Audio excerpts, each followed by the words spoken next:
Bonjour. Avant de commencer, je vous invite à un moment de silence.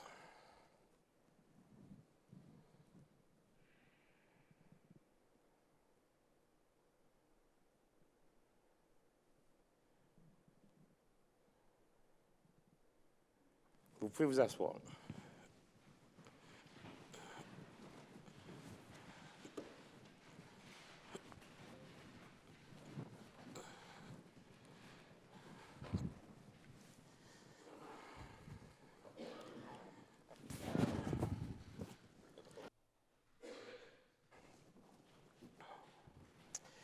Nous débutons ce soir par une assemblée publique de consultation visant les points suivants.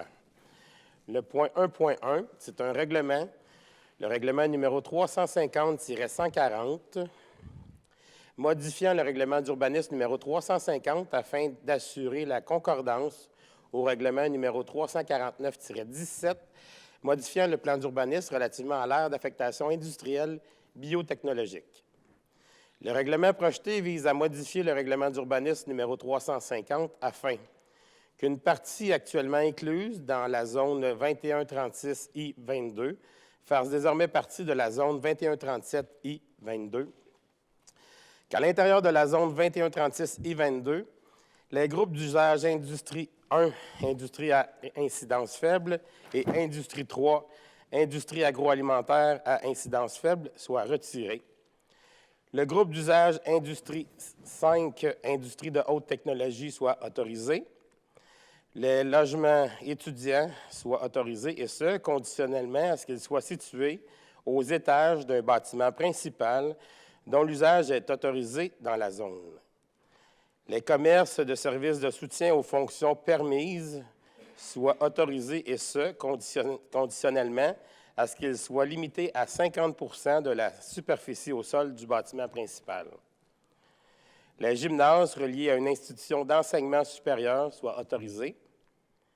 Qu'à l'intérieur des zones 2137I22 et 2138I22, les groupes d'usage Industrie 1, Industrie à incidence faible, et Industrie 3, Industrie agroalimentaire à incidence faible, soient retirés.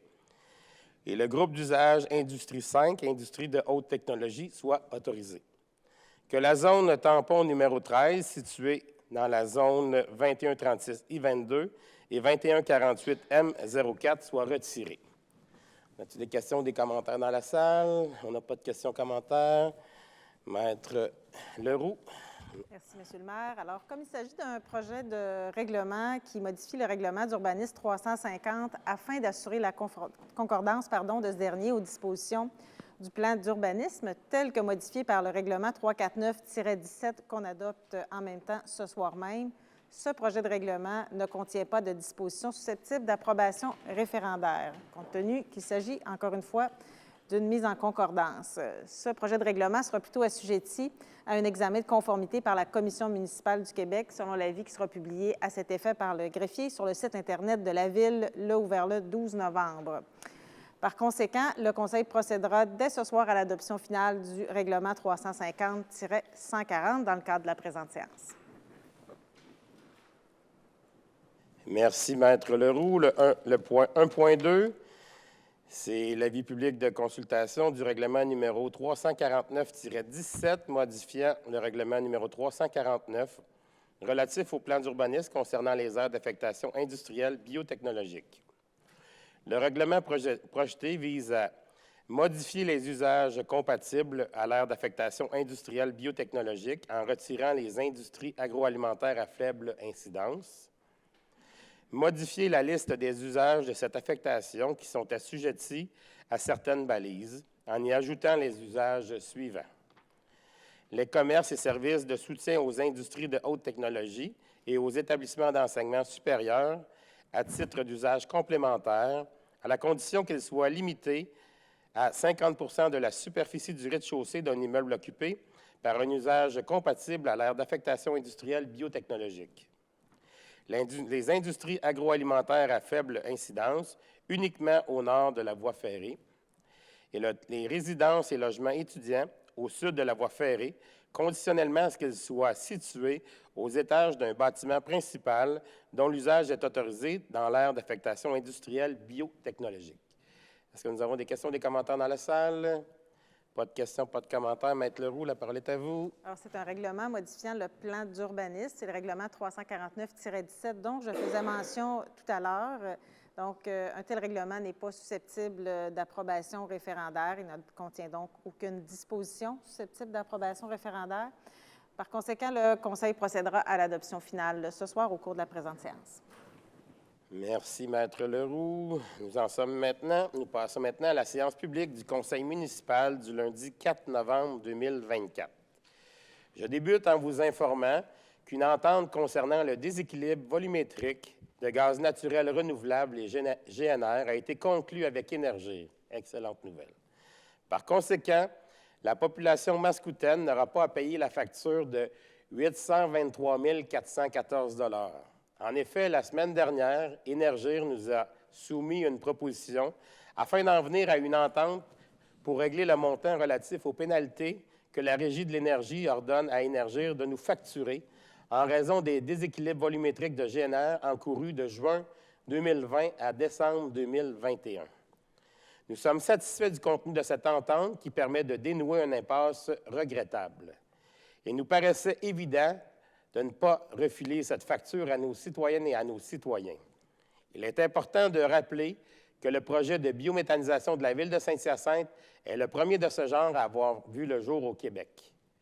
Bien que nous ayons rencontré certains défis depuis sa mise en œuvre, nous sommes fiers d'avoir fait preuve de vision et d'avoir agi en véritable pionnier. Sur un tout autre sujet, je souhaite rectifier une information erronée diffusée le 24 octobre dernier dans la section rumeurs et indiscrétions du courrier au sujet d'un différend concernant l'expropriation d'un terrain vacant nécessaire au réaménagement de la piste cyclable sur le boulevard Casavant-Ouest. Contrairement à ce qui a été diffusé, la Ville est toujours au cœur d'un processus judiciaire avec le propriétaire du dit terrain. Le texte du courrier mentionnait que la Ville de Saint-Hyacinthe avait déboursé un montant de 42 000 pour régler ce litige, ce qui est inexact. En fait, cette somme correspond à la valeur marchande du terrain exproprié, soit une parcelle de 117,8 mètres carrés en front du boulevard en front du boulevard Casavant-Ouest, suivant un rapport obtenu à la demande de la Ville d'une firme d'évaluateurs agréée en date du 2 avril 2024. Conformément à la loi concernant l'expropriation, cette somme a été déposée au greffe de la Cour supérieure afin que la Ville puisse prendre possession du terrain dans le cadre des procédures entreprises devant le Tribunal administratif du Québec. Cette indemnité est contestée par le propriétaire, lequel a refusé de permettre que nous prenions possession du terrain avant l'expiration du délai prévu à la loi. Dans ce cadre, la Ville prévoit pouvoir devenir propriétaire du terrain le 22 novembre prochain. Bien que la circulation soit maintenant possible dans toutes les directions sur ces deux boulevards, le fait que nous n'ayons pas accès au terrain pour compléter une partie de la piste cyclable entraîne malheureusement un retard pour la finalisation des travaux. Une fois l'expropriation finalisée, nous aurons besoin d'1 à 2 semaines supplémentaires pour que tout soit enfin terminé.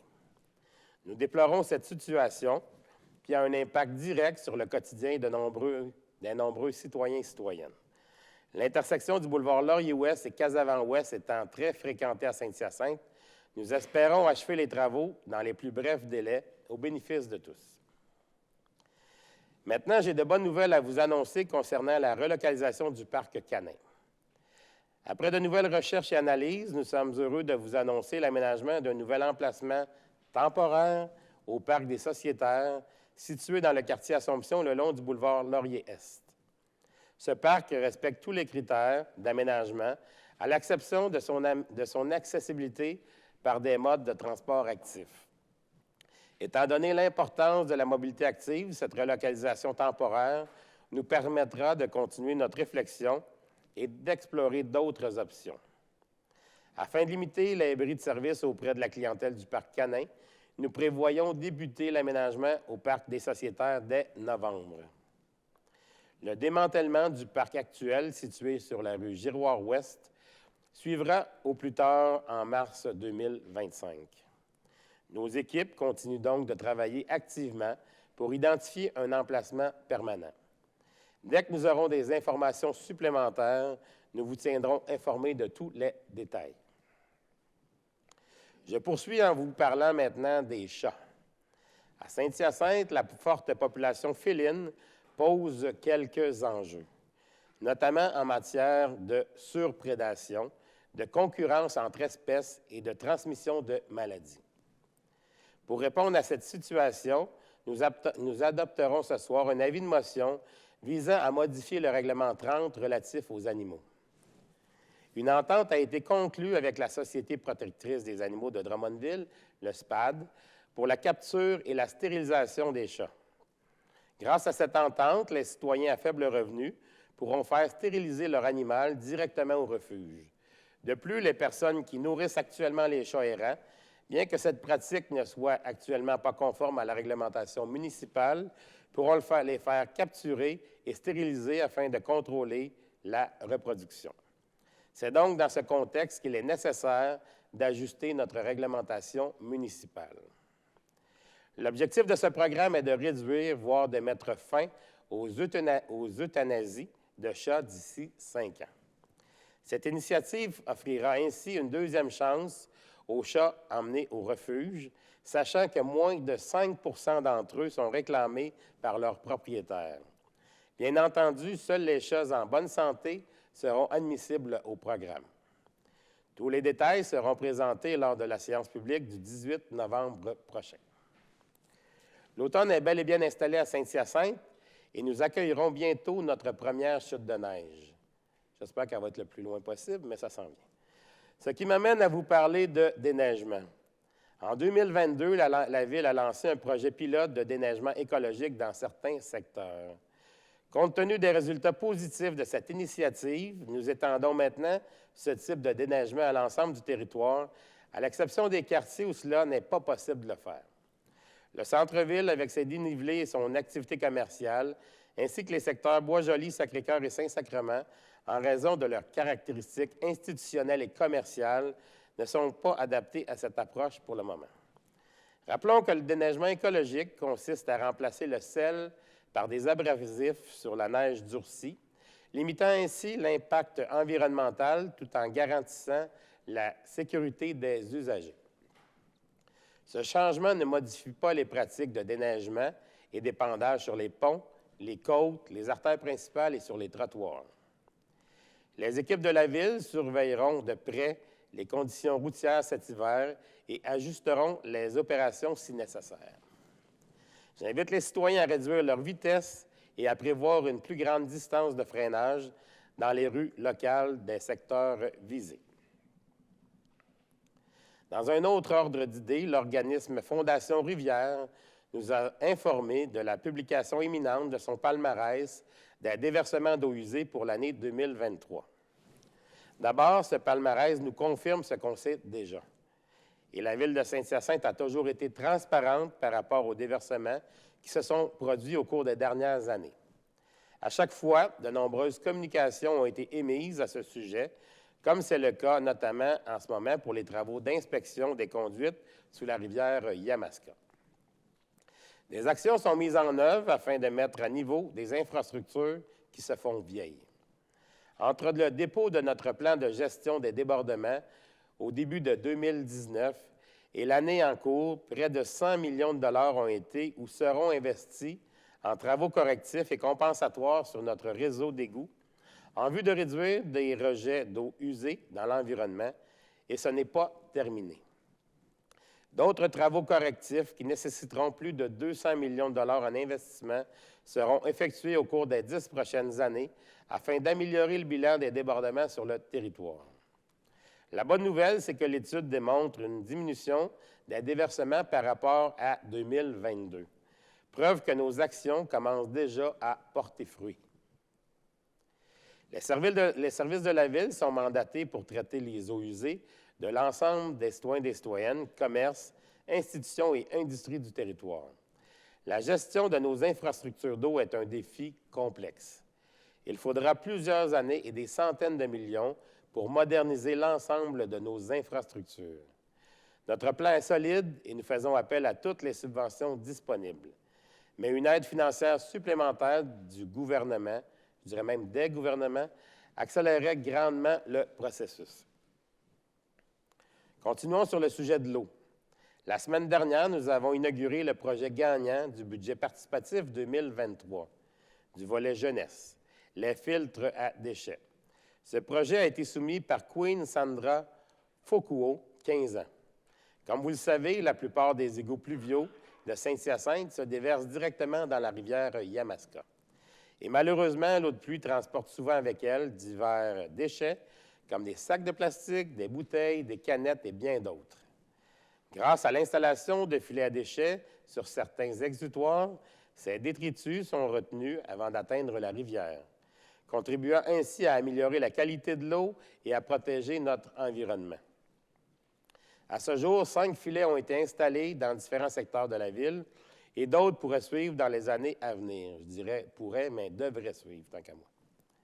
La Ville de Saint-Hyacinthe est fière de soutenir cette initiative axée sur le développement durable et sur la mise en place de solutions concrètes pour protéger la biodiversité de Saint-Hyacinthe. Je tiens à remercier chaleureusement toutes ceux et celles qui ont participé à l'édition 2023 du budget participatif, que ce soit en soumettant des projets ou en votant. Je souhaite également féliciter notre équipe des travaux publics, particulièrement la section égouts et aqueducs, pour leur implication dans la réalisation de ce projet. Une mention spéciale à notre équipe des communications et de la participation citoyenne qui orchestre avec brio le budget participatif depuis maintenant 3 ans.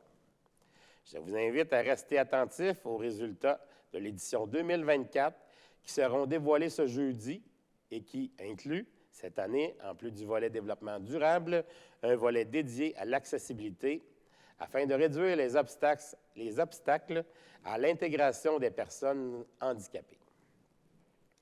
Je poursuis avec les belles initiatives environnementales.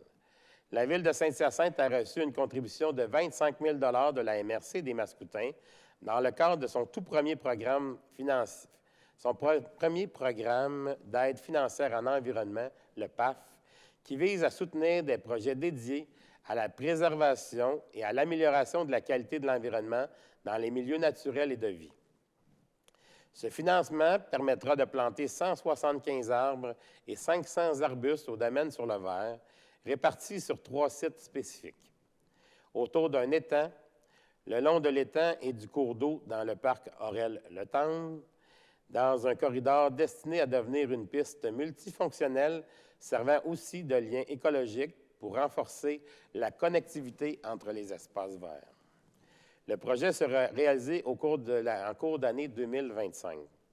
En plus de contribuer à l'augmentation de la canopée et à la réduction des îlots de chaleur, ce projet améliorera la qualité de l'eau des étangs et des cours d'eau en abaissant la température et en limitant, grâce à la végétation,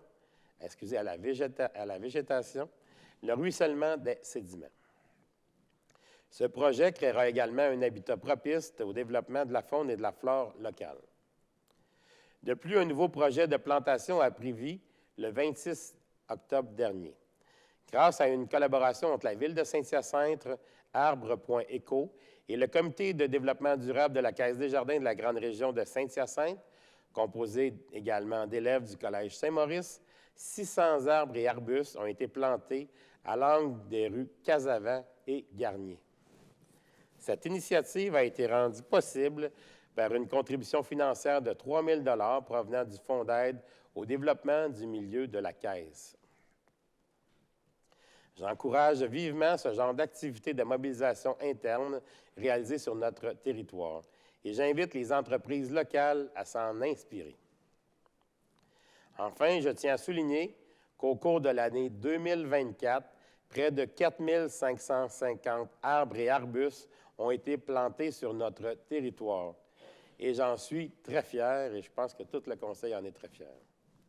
Dernièrement, j'ai procédé au lancement de la campagne du Coquelicot en compagnie de plusieurs dignitaires de la Légion royale canadienne de Saint-Hyacinthe. Nous soulignerons le jour du souvenir ce dimanche 10 novembre à 11 h devant le monument situé en face de l'Hôtel de Ville. Ce jour vise à commémorer l'engagement des soldats morts ou blessés pour défendre nos libertés. Voici maintenant quelques rappels et dates importantes à ajouter à votre agenda.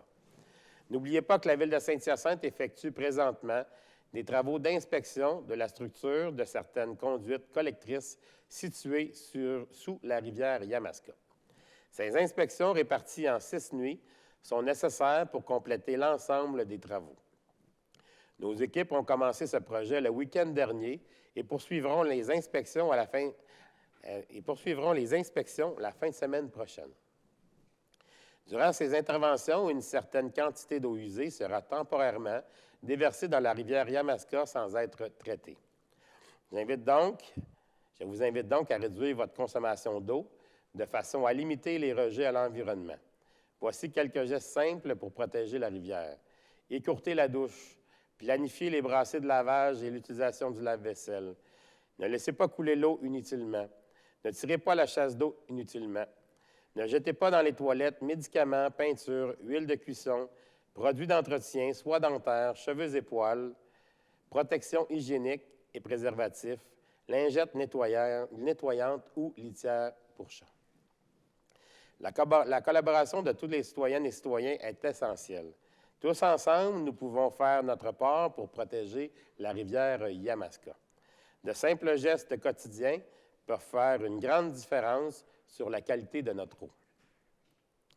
Du côté du service du génie, je vous rappelle qu'une deuxième consultation publique aura lieu le 19 novembre prochain à 18h30 dans la salle Multia de la bibliothèque Théa Saint-Germain au sujet de notre prochain plan de mobilité active et durable.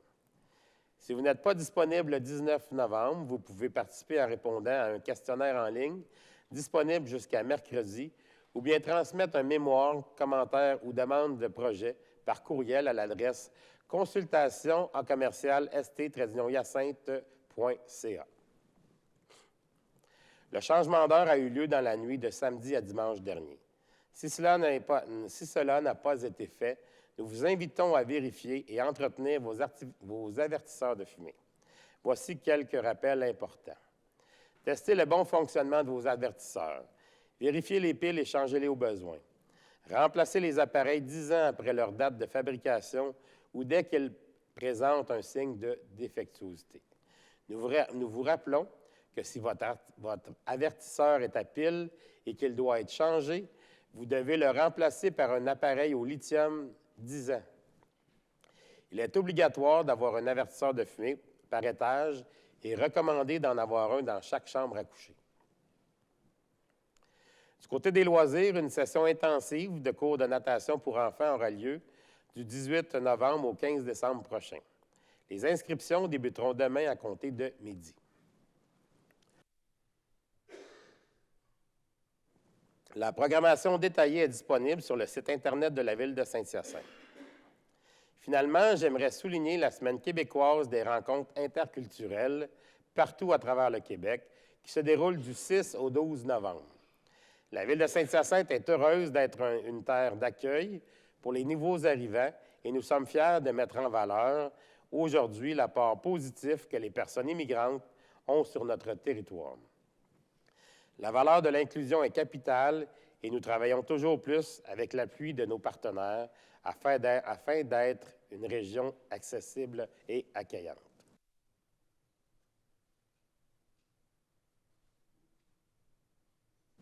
Nous sommes rendus à la période de questions du public. Pour cette période, les citoyens peuvent nous joindre par le formulaire disponible sur le site Internet de la Ville avant midi le vendredi précédant la séance. Ils peuvent aussi se présenter en séance publique. Ce soir, nous allons alterner entre les questions reçues en ligne et celles des gens présents ici ce soir. Excusez-moi.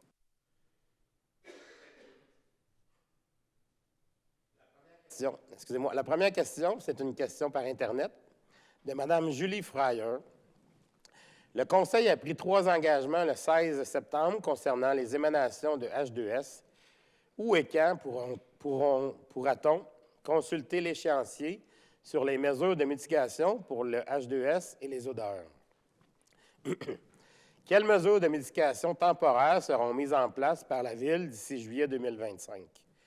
Pourquoi la Ville n'a pas procédé à l'installation d'un système de brumisation pour minimiser l'impact sur les citoyens, comme à Varennes, sachant que cette mesure a été recommandée par FNX Innov?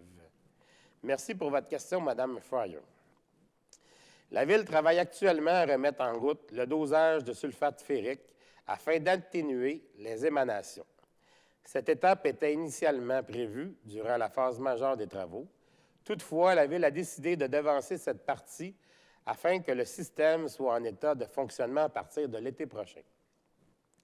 La Ville a également engagé des démarches pour réorienter de manière temporaire une partie des émanations afin qu'elles soient traitées par le système qui vient d'être installé dans un secteur de l'usine.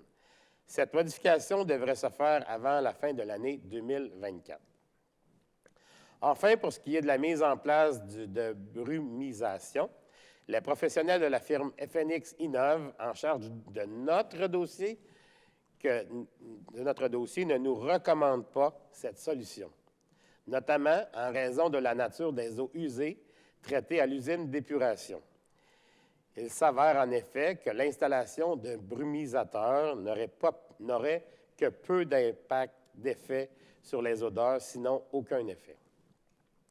Enfin, selon les experts de la Ville, la stratégie principale et la plus efficace est le traitement de la problématique à la source, c'est-à-dire par l'amélioration du processus de traitement des eaux usées lui-même. Et c'est la stratégie qui est actuellement mise en place par la Ville. Néanmoins, nous comprenons votre inquiétude et nous entendons le besoin de la population d'avoir davantage d'informations à ce sujet.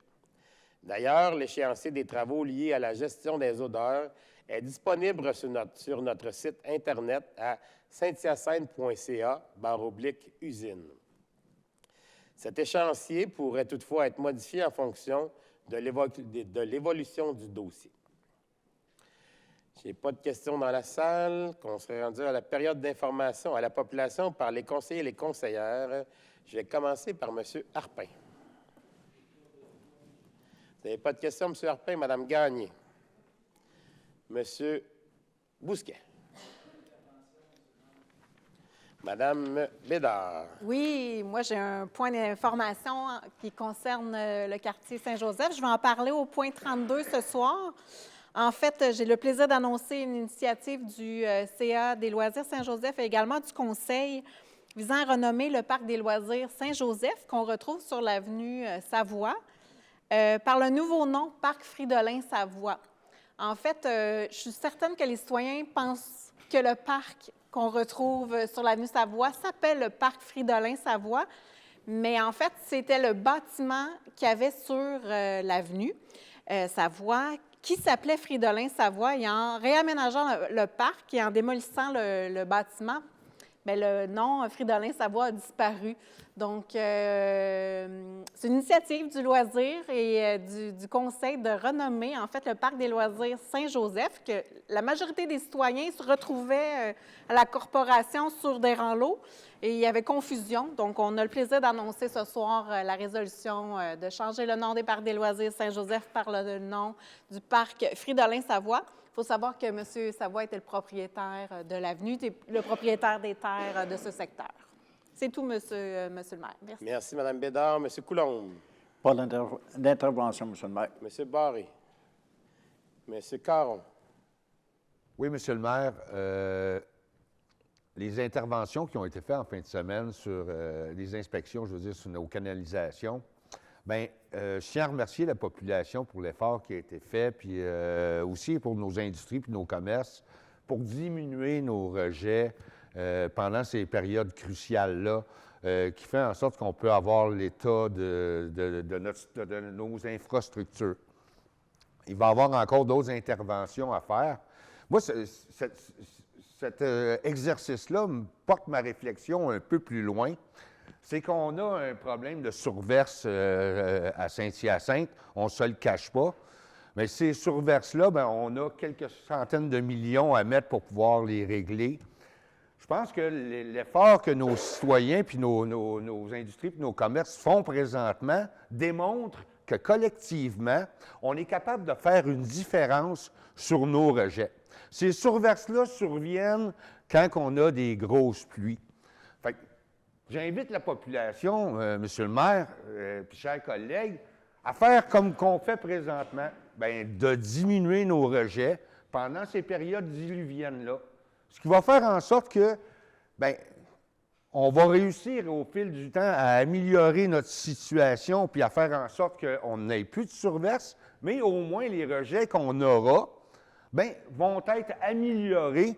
Fait que je vais être moins gêné de me promener, moi, si on fait tout collectivement cet effort-là, comme on le fait présentement pour nos inspections de nos canalisations. Deuxièmement, bien, la période des fêtes approche. Qui dit période des fêtes dit période des paniers de Noël. Avec tous ceux qui en ont besoin, bien, la période d'inscription est commencée. Je vous invite à téléphoner au 450-773-4966 au poste 1021. Fait que appelez, gênez-vous pas. Ceux qui en ont besoin, c'est là pour vous. C'est important là, de pouvoir se nourrir convenablement. Fait que la période des fêtes est là justement pour faire en sorte qu'on puisse avoir un beau temps des fêtes. Merci, M. le maire. Merci, M. Caron. M. Côté. Oui, M. le maire, citoyen. C'est juste pour souligner ici, bon, il y a eu une fuite de gaz la semaine dernière, presque à l'intersection de Des-Seigneurs et de Boulevard Laurier. Et je voudrais souligner ici l'excellent travail de notre service d'incendie qui n'ont pas pris très, très longtemps pour maîtriser la situation. Je ne connais pas exactement l'ampleur de la fuite qui a eu lieu, mais quand même, c'est quand même un carrefour très achalandé. Il y a des résidences habitées, il y a quelques petits commerces, et puis il y avait aussi à faire un contrôle de trafic. On connaît très bien l'ampleur de la circulation à cette intersection-là. Alors, ça s'est très bien passé, très bien déroulé. Alors, encore une fois, félicitations à service d'incendie, police et aussi tout ce qui entourait l'intervention. Merci, M. Côté. Mme Pelletier. Merci, M. Huard. Merci, Monsieur le maire. Je voulais remercier nos équipes qui ont travaillé très fort là, sur l'intersection Laurier-Casavant. Vous en avez parlé dans votre mot, mais je pense que c'est important de souligner le travail parce que c'est un projet fort. C'est un projet qui est entendu chez nos citoyens depuis longtemps. Le 30 octobre dernier, il y a eu la première consultation au niveau de la consultation publique pour le plan de mobilité active. Je voulais inviter les gens là, qui n'ont pas eu la chance de se présenter. Je voulais féliciter aussi les gens qui se sont présentés parce que c'est une consultation qui était quand même attendue de nos citoyens. Mais les gens qui n'ont pas eu le temps ou qui n'ont pas pu par rapport à un empêchement, bien, vous pouvez vous rendre sur le site de la ville de Saint-Hyacinthe, puis il y a un outil super intéressant. Les gens ont juste à aller sur l'onglet sur le site de la ville, donner votre opinion sur la mobilité active et durable. Après avoir cliqué sur ce lien-là, bien, ils peuvent répondre à un questionnaire en ligne s'ils n'ont pas le temps ou le désir de vouloir se déplacer dans une consultation avec beaucoup de gens, ou ils peuvent aussi contribuer sur une carte active. Fait que je trouve que c'est quelque chose de très intéressant pour nos citoyens. J'invite tous mes collègues du conseil municipal à aller cliquer. On peut identifier des endroits problématiques dans la ville, on peut identifier des projets qu'on a en tête, puis après ça, bien, l'équipe du comité de mobilité durable et active, on va être en mesure de travailler avec l'opinion puis d'avoir vraiment le pouls. Je voulais inviter les gens à la deuxième consultation. C'est sûr que je vous en reparle à tous mes tours de table parce que c'est un projet qui me tient vraiment à cœur. Le 19 novembre, en soirée, allez sur le site de la Ville. Toute l'information est là. C'était tout pour moi, Monsieur le maire. Merci, M. Huard. On en est rendu à notre ordre du jour. Le point 4, c'est l'adoption de l'ordre du jour. M. Huard. Merci, Monsieur le maire. Je propose d'adopter l'ordre du jour avec le retrait du point 19. Merci, M. Huard. C'est appuyé par Mme Bédard et c'est adopté à l'unanimité. Le point 5, c'est l'approbation du procès-verbal de la séance ordinaire du 21 octobre 2024. Mme Gagné. Merci, Monsieur le maire. Alors, je propose d'approuver le procès-verbal de la séance ordinaire du 21 octobre 2024 et d'en autoriser la signature par les personnes désignées à cet effet. Merci, Mme Gagné. C'est appuyé par M. Barré et c'est adopté à l'unanimité. Le point 6, c'est la Journée mondiale de l'enfance. C'est la grande semaine des tout-petits, édition 2024, proclamation. Monsieur Bousquet. Monsieur le maire, considérant que la 9e édition de la grande semaine des tout-petits se tiendra du 18 au 24 novembre 2024, considérant que tous les enfants devraient avoir les mêmes opportunités de s'épanouir pleinement, sans égard au milieu où ils naissent et grandissent, considérant que cette semaine se tient sous le thème « Ensemble pour l'égalité des chances dans tous les milieux », pour que chaque tout-petit s'épanouisse pleinement, considérant que le comité intersectoriel de la petite enfance de la MRC des Mascoutins sensibilise et mobilise les acteurs de tous les milieux sur les bienfaits d'actions collectives en petite enfance et l'importance d'agir tôt, considérant que les instances municipales sont les plus proches des familles et ont donc un impact tangible sur leur qualité et leur bien-être en prenant des décisions qui ont des retombées directes sur les enfants de tout âge, considérant que la mise à jour des politiques familiales et des plans d'action qui s'y rattachent est l'occasion de mettre en place des actions pour les 0-5 ans et d'offrir des services adaptés à cette clientèle, et considérant que c'est ensemble que nous soutiendrons le développement des tout-petits dès les premiers instants. En conséquence, Monsieur le maire, je propose ce qui suit: de joindre le mouvement national de la Grande Semaine des tout-petits du 18 au 24 novembre 2024 afin de faire de la petite enfance une véritable priorité de société.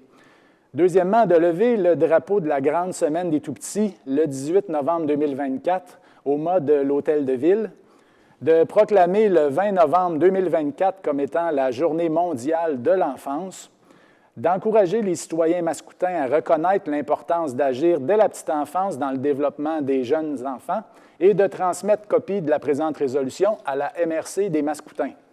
Merci, M. Bousquet. C'est appuyé par Mme Gagné et c'est adopté à l'unanimité. Le point 7, c'est l'approbation de la liste des comptes. M. Barré. Monsieur le maire, je propose d'approuver la liste des comptes pour la période du 17 octobre au 29 octobre 2024 comme suit. Un fonds d'administration, 4 447 039,70 $. Deux fonds des dépenses en immobilisation, 8 177 003,80 $, pour un total de 12 624 043,50 $. D'autoriser le trésorier ainsi que la chef d'équipe à la division comptabilité du service des finances à effectuer les paiements requis conformément à la liste de comptes telle que soumise. Merci, M. Barré. C'est appuyé par M. Coulombe et c'est adopté à l'unanimité. Le point 8, c'est la politique de remboursement des dépenses, approbation, abrogation de la résolution 22-499. M. Huard. Merci, Monsieur le maire. Considérant l'adoption de la politique de remboursement de dépenses en date du 4 décembre 1989, considérant la résolution 22-499 adoptée le 1er août 2022, par laquelle le Conseil municipal a adopté la politique de remboursement des dépenses révisées. En conséquence, je propose ce qui suit. D'approuver la politique de remboursement des dépenses préparée par le service des finances en date du mois d'octobre 2024, telle que soumise, laquelle comprend les amendements suivants. A. La majoration du montant alloué pour l'utilisation d'un véhicule personnel de 55 sous à 64 sous par kilomètre parcouru, tel que prévu à l'article 4.3b, paragraphe 1. B. L'indexation à compter de l'année 2025 du taux de remboursement par kilomètre au même montant que celui prescrit dans le recueil des politiques de gestion du Conseil du Trésor du gouvernement du Québec. C. Le plafonnement des montants actuels des allocations de repas jusqu'à ce que ceux-ci soient égaux à ceux prescrits dans le recueil de politique de gestion du Conseil du Trésor du gouvernement du Québec. Par la suite, ces montants seront augmentés au même rythme que ceux prescrits dans le recueil des politiques de gestion du Conseil du Trésor du gouvernement du Québec. Finalement, d'abroger à toute fin que de droit la résolution 22-499 adoptée le 1er août 2022 et de remplacer la politique découlant de cette dernière résolution par cette visée en l'espèce. Merci, M. Huard. C'est appuyé par M. Barré. M. Bousquet voulait prendre la parole. Oui, merci, Monsieur le maire. Je vais me prononcer contre cette proposition et je ne le fais pas parce que je suis en désaccord avec le principe d'indexation ou avec les majorations. Le taux de remboursement du kilométrage a déjà été majoré de 17,5 % en 2021, de 17 % également en 2022. Et à mon avis, je pense qu'actuellement, le taux est très raisonnable et ne justifie pas une nouvelle majoration de 16 %. Donc, c'est pour cela que je me prononce contre dans un contexte de contrôle des dépenses et de lutte contre l'inflation. À mon avis, ça ne correspond pas là, à ma vision. Il y a d'autres personnes qui veulent prendre la parole. Sinon, je vais me permettre un peu d'expliquer le pourquoi, je pense, de la décision du Conseil. C'est qu'on donne plusieurs contrats à des compagnies, à des firmes qui viennent travailler pour nous, où on leur accorde des montants qui sont même plus hauts que ce qu'on décide ce soir. Et je voyais mal qu'on ne soit pas capable d'accorder l'équivalent à nos employés, qui sont l'âme de notre ville. Nos employés, c'est eux autres qui réussissent à faire rouler notre ville et qu'on accorde. On était à 40 % à 21, on a monté à 55. On va être à 64 sous maintenant et on va se coller au Conseil du Trésor. Puis je pense que c'est la meilleure chose à faire, c'est le Conseil du Trésor du Québec octroie des montants, c'est parce que je pense que c'est totalement mérité. Et moi, je trouvais ça vraiment malheureux qu'on ne soit pas capable de donner la même chose à nos employés, que je suis vraiment heureux de la décision du Conseil. Le point 9, c'est l'allocation statuaire fixe mensuelle pour des frais de déplacement destinés à divers employés cadres. L'approbation, Mme Pelletier. Merci, M. le maire. Alors, avant d'aller de l'avant avec la proposition, je voulais juste dire à nos citoyens et citoyennes, vous savez, c'est plus important pour nous d'offrir une allocation. C'est moins dispendieux que de dire, bien, on fournit le véhicule avec toutes les dépenses qui pourraient en encourir. Alors, voici. Considérant le rapport préparé par le Service des finances en date du 22 août 2024, en conséquence, je propose ce qui suit, d'autoriser le trésorier ou le chef d'équipe à la division comptabilité du Service des finances à procéder au versement d'une allocation statutaire fixe mensuelle pour les frais de déplacement, et ce, rétroactivement au 1er novembre 2024, comme suit. Pour les postes, direction générale, le montant d'allocation, 464 $ par mois. Directeur général adjoint, service à la population, 377 $ par mois. Directeur adjoint, service technique, 377 $ par mois. Directeur du service des travaux publics, 365 $ par mois. De décréter pour les années futures, le montant des allocations statutaires sera augmenté conformément au taux prévu dans la politique de remboursement des dépenses pour le remboursement du kilométrage des frais de déplacement. Voilà. Merci, Mme Pelletier. Puis je tiens à mentionner que c'est des montants qui sont imposables également. Ce n'est pas indiqué dans la résolution, mais c'est des montants imposables. C'est appuyé par M. Côté. M. Bousquet voulait prendre la parole. Merci, M. le maire. Pour la même raison que j'ai exposée tantôt, je vais me prononcer contre. Parfait. Mais je voulais juste peut-être revenir sur un commentaire de notre confrère, M. Barré. M. Barré, vous avez mentionné qu'à l'époque, la Ville de Saint-Hyacinthe fournissait des autos à toutes ces personnes-là. Et que ça nous Effectivement, quand je suis arrivé ici en 1988, il y a plusieurs cadres de la haute direction qui avaient des voitures fournies par la Ville. Fait qu'au fil du temps, on a trouvé que c'était une meilleure façon aussi de compenser ces gens-là. Ils sont souvent sur la route, compte tenu que quand même on a plusieurs activités qui se passent sur le territoire. Puis je pense qu'on ne s'était pas trompé. Il faut juste être capable de s'ajuster, c'est tout. Bien, merci, M. Barré, parce que j'avais trouvé votre commentaire vraiment intéressant. Puis je souhaitais que vous le répétiez pour l'ensemble de la population. Merci beaucoup. Que c'est adopté à majorité. Excusez, y a-t-il quelqu'un d'autre qui voulait prendre la parole? M. Coulombe, je ne vous ai pas vu, désolé. Non, c'est pas grave comme tel. Effectivement, avec questionné moi aussi dans le passé, puis avec les explications que mon collègue La Providence a données la semaine passée en plénière édition. Et je me suis dit que je vais me rallier aussi parce qu'en fin de compte, l'explication que M. Barré a donnée, effectivement, s'il faudrait acheter 4 véhicules de fonction à nos hauts dirigeants, ça nous coûtera beaucoup plus cher que les allocations que l'on fait actuellement. Ça fait que donc, j'ai aucun malaise à me rallier à la décision. Merci, M. Coulombe. Que je répète, c'est proposé par Mme Pelletier, secondé par M. Côté et adopté à majorité. Le point 10, boulevard Laframboise et rang de la Pointe du Jour, sécurisation d'intersection, demande au ministère des Transports et de la Mobilité durable. M. Coulombe. Merci, M. le maire. Considérant que le boulevard La Framboise est à la hauteur de l'intersection avec le rang de la Pointe-du-Jour et sous la juridiction du ministère des Transports et de la Mobilité durable, considérant que plusieurs véhicules sont présents du côté nord du boulevard La Framboise, entre le rang de la Pointe-du-Jour et la rue du Crépuscule, obstruant le champ visuel à l'approche de l'intersection. Considérant que le débit journalier moyen annuel du boulevard La Framboise est du rang de la Pointe-du-Jour. Considérant que la Ville estime que ce tronçon doit être analysé par le MTMD afin de prioriser la sécurité routière plutôt que la fluidité de la circulation sur le réseau routier.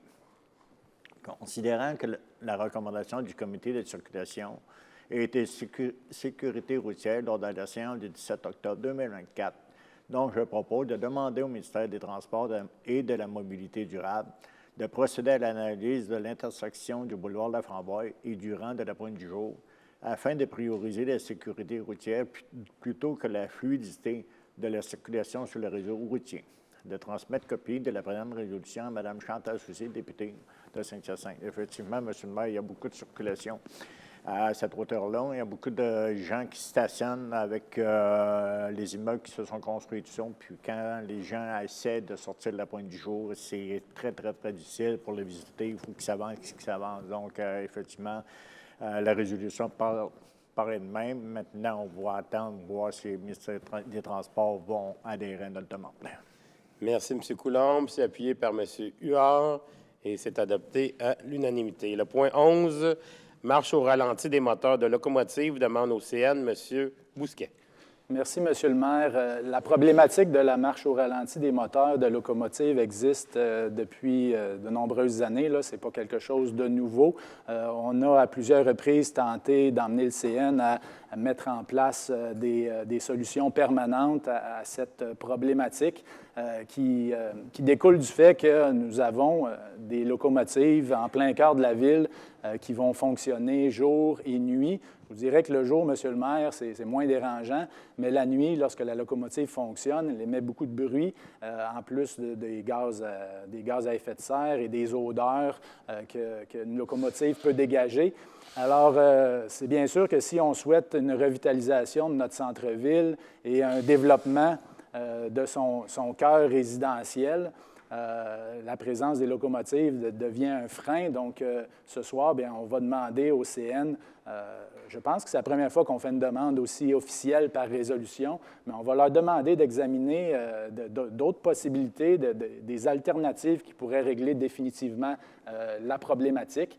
Donc, M. le maire, considérant que le CN procède la nuit à des opérations de triage au centre-ville de Saint-Hyacinthe dans un secteur situé à proximité d'immeubles résidentiels, considérant que ces opérations durent plusieurs heures, causant des bruits qui troublent la quiétude du voisinage et qui sont source de nuisances pour les résidents, considérant que la Ville a reçu plusieurs plaintes de citoyens se disant incommodés par ces bruits perturbateurs, considérant que ces bruits découlent principalement de la marche au ralenti des moteurs de locomotive, lesquels sont reliés au fonctionnement du système de refroidissement des engins, et considérant que la marche au ralenti des moteurs, comme je l'ai mentionné, est aussi source d'émissions de gaz à effet de serre et d'odeurs qui sont dommageables pour l'environnement.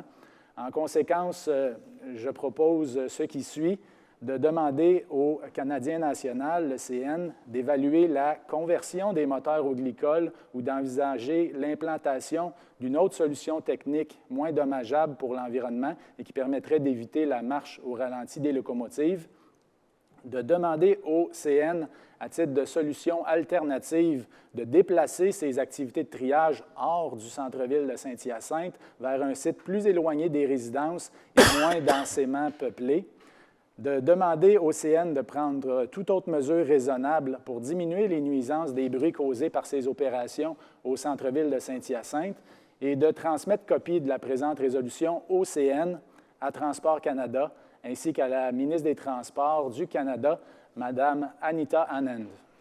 Merci, M. Bousquet. C'est appuyé par M. Caron et c'est adopté à l'unanimité. Le point 12... Entente relative à l'arrêt de turbinage de la centrale hydroélectrique Tédé-Bouchard 2023-2025, cessation de contrat à un tiers. M. Barré. Monsieur le maire, considérant la résolution 23-305 adoptée le 15 mai 2023, par laquelle le conseil municipal a autorisé la conclusion de l'entente relative à l'arrêt de turbinage de la centrale hydroélectrique TD-Bouchard, intervenue entre la Ville et la société Algonquin Power Canada Holding Incorporée pour les périodes estivales 2023-2024 et 2025, considérant la réception d'une correspondance de cette société en date du 25 septembre 2024, demandant la cession de l'entente en faveur de la société Algonquin Hydro Holdings Corp. Dans le contexte d'une réorganisation corporative de ses activités. Concernant le rapport préparé par le service du génie en date du 30 octobre 2024, en conséquence, je propose de consentir à la cession de l'entente relative à l'arrêt de turbinage de la centrale hydroélectrique de Débouchard 2023-2025, intervenue initialement avec la société Algonquin Power Canada Holding Incorporée en faveur de la société Algonquin Hydro Holding Corp., le tout à compter de la signature de la lettre d'entente telle que soumise. D'autoriser le directeur du service du génie à signer pour et au nom de la Ville Saint-Hyacinthe tout document pour donner effet à la présente résolution. De modifier la résolution numéro 23-305 adoptée le 15 mai 2023 en conséquence. Monsieur le maire, ce que ça veut dire, c'est une résolution administrative, ça ne va rien changer sur le terrain. Merci, M. Barré. C'est appuyé par M. Caron et c'est adopté à l'unanimité. Le point 13, transport et disposition du digestat de biosolides municipaux déshydratés provenant de l'usine de biométhanisation. C'est un octroi de contrat. M. Côté. Merci, M. le maire. Citoyens.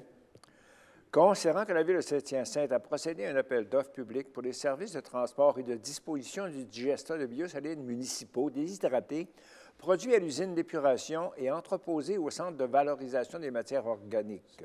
Considérant que ce contrat débute à compter de l'octroi et prendra fin le 31 octobre 2027 avec possibilité de prolongation 2 années supplémentaires optionnelles.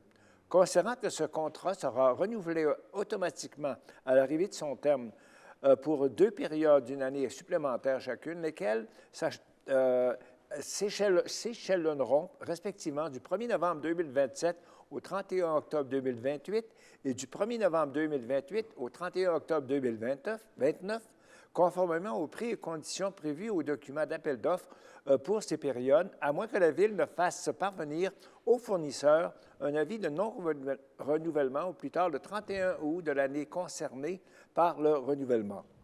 Considérant que les coûts associés à ces périodes de renouvellement automatique sont de 2 584 302,27 taxes incluses, sans considérer les variations mensuelles applicables à l'ajustement au prix du carburant, ainsi que les variations annuelles reliées à l'indice des prix de consommation. Concernant la recommandation du service des finances datée du 29 octobre 2024, en conséquence, je propose d'octroyer le contrat relatif aux services de transport et disposition de digestat des biosolides municipaux déshydratés provenant de l'usine de biométhanisation à la société Bioénergie Canada Incorporée, plus bas soumissionnaire conforme, soit pour la période débutant à compter de l'octroi du contrat et prenant fin le 31 octobre 2027, contrat à prix unitaire estimé à un coût total de 3 889 054,67 taxes incluses, sans considérer les variations mensuelles applicables à l'ajustement des prix du carburant, ainsi que des variations annuelles reliées à l'indice des prix de consommation, le tout conformément aux termes et conditions de sa soumission et du devis. D'autoriser le directeur de service des finances ou en son absence ou incapacité d'agir, la chef d'équipe de la division comptabilité à signer pour et au nom de la Ville de Saint-Hyacinthe les documents afin de donner application à la présente résolution, de financer les sommes nécessaires aux fins de cette dépense de 2024 à même les postes budgétaires 02-414-00-411 et 02-452-54-411, de prévoir que les sommes nécessaires aux fins de cette dépense pour les années 2025, 26, 27, 28 et 29 soient réservées au budget de l'année visée. Merci, M. Côté. C'est appuyé par M. Coulombe et c'est adopté à l'unanimité. Le point 14, C'est le programme d'aide financière, soutien à la propriété pour les organismes à but non lucratif d'action communautaire autonome, année 2024. Autorisation de versement, M. Caron. Oui, Monsieur le maire, considérant notamment la résolution 23-752, adoptée le 4 décembre 2023, par laquelle le Conseil a approuvé le programme d'aide financière de soutien à la propriété pour les organismes à but non lucratif d'action communautaire autonome, considérant le rapport préparé par le Service des loisirs en date du 21 octobre 2024. En conséquence, je propose d'autoriser le versement de l'aide financière aux organismes à but non lucratif mentionné à la grille d'analyse des demandes de subvention année 2024, conformément au montant indiqué. Merci, M. Caron. C'est appuyé par M. Harpin et c'est adopté à l'unanimité. Le point 15, ministère de la Culture et des Communications, programme d'aide aux initiatives de partenariat 2025-2027, entente de développement culturel 2025-2027, autorisation de signature, M. Bousquet. Merci, Monsieur le maire. Considérant que la Ville de Saint-Hyacinthe désire conclure une entente de développement culturel pour les années 2025 à 2027 avec le ministère de la Culture et des Communications afin de financer les 5 projets suivants. Toile de son, développement de l'identité culturelle, concertation avec le milieu, atelier de médiation culturelle, espace de travail collaboratif au Centre culturel Humania Assurance et mise en valeur du site historique du manoir Casimir des Sols. Considérant que le programme d'aide aux initiatives de partenariat vise à valoriser une vie culturelle participative et engagée, à mettre en valeur les éléments identitaires du territoire ainsi qu'à positionner la culture comme un moteur de développement durable, économique, social et territorial. Considérant que les projets mentionnés précédemment et déposés relativement à ce programme sont estimés à un montant de 300 000 $ et que l'aide financière demandée au ministère est de 150 000 $. Cette aide financière vient couvrir 50 % des coûts. Considérant que la Ville de Saint-Hyacinthe doit autoriser le dépôt de la demande d'aide financière, confirmer sa contribution financière à ces projets et autoriser un de ses représentants à signer cette demande. En conséquence, je propose donc ce qui suit, d'autoriser Mme Marie-Claude Lapointe, notre directrice du service des loisirs, à déposer pour et au nom de la Ville de Saint-Hyacinthe une demande d'aide financière dans le cadre de l'entente de développement culturel pour les années 2025 à 2027 du ministère de la Culture et des Communications. D'autoriser Mme Marie-Claude Lapointe à signer pour et au nom de la Ville de Saint-Hyacinthe tout document afin de donner application à la présente résolution et d'autoriser le maire ou en son absence ou incapacité d'agir, le maire suppléant, à signer l'entente de développement culturel 2025-2027 à intervenir avec le ministère de la Culture et des Communications, et ce, pour et au nom de la Ville de Saint-Hyacinthe.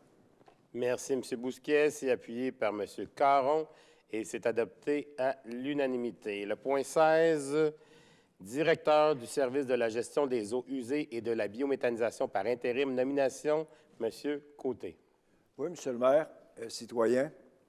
Alors, je propose de nommer Mme Catherine Daniel au poste de directrice des services de la gestion des eaux usées et de la biométhanisation par intérim, le tout conformément aux conditions suivantes. Premièrement, d'établir la date d'entrée en fonction de Mme Daniel rétroactivement au 29 octobre 2024, de fixer la rémunération de Mme Daniel à compter de sa nomination à l'échelon de grade 8 de la politique de la rémunération des cadres, et troisièmement, de permettre à Mme Daniel de bénéficier des mêmes conditions de travail que celles applicables à l'ensemble du personnel des cadres de la Ville de Saint-Hyacinthe. Bonne chance, Mme Daniel. Merci, M. Côté. C'est appuyé par M. Coulombe et c'est adopté à l'unanimité. Le point 17, préposé à l'entretien et opérateur des piscines à la division Parcs et Plateaux du service des travaux publics, embauche, Mme Pelletier. Merci, Monsieur le maire. Je propose ce qui suit, d'embaucher M. Étienne Bérubé au poste de préposé à l'entretien et opérateur des piscines à la division Parcs et Plateaux du service des travaux publics, le tout conformément aux termes et conditions établis à la convention collective en vigueur conclue avec le syndicat canadien de la fonction publique, section locale 4636, de fixer la date d'entrée en fonction de M. Bérubé au 5 novembre 2024, de soumettre M. Bérubé à une période d'essai de 130 jours travaillés, de permettre à M. Bérubé de bénéficier des mêmes conditions de travail que celles des membres du personnel col bleu, conformément à la convention collective en vigueur. Bienvenue à la Ville de Saint-Hyacinthe, M. Bérubé. Merci, Mme Pelletier. C'est appuyé par M. Bousquet et c'est adopté à l'unanimité. Le point 18, Syndicat des salariés de la Ville de Saint-Hyacinthe, lettre d'entente numéro 41, modification de l'horaire de travail pour la fonction d'inspecteur en prévention de la fonction et de la fonction de chef d'équipe au service de sécurité incendie. Autorisation de signature, M. Coulombe. Merci, M. le maire. Je propose d'approuver la lettre d'entente numéro 41 à intervenir entre la Ville de Saint-Hyacinthe et le syndicat des salariés de la Ville de Saint-Hyacinthe. Pardon. Relative à la modification de l'horaire de travail pour la fonction d'inspecteur en prévention et de la fonction de chef d'équipe au service de sécurité incendie telle que soumise. D'autoriser la directrice des ressources humaines ainsi que le directeur du service de sécurité incendie à signer pour et au nom de la Ville de Saint-Hyacinthe cette lettre d'entente. Merci, M. Coulombe. C'est appuyé par M. Huard et c'est adopté à l'unanimité. Le point 19 a été retiré. On passe au point 20.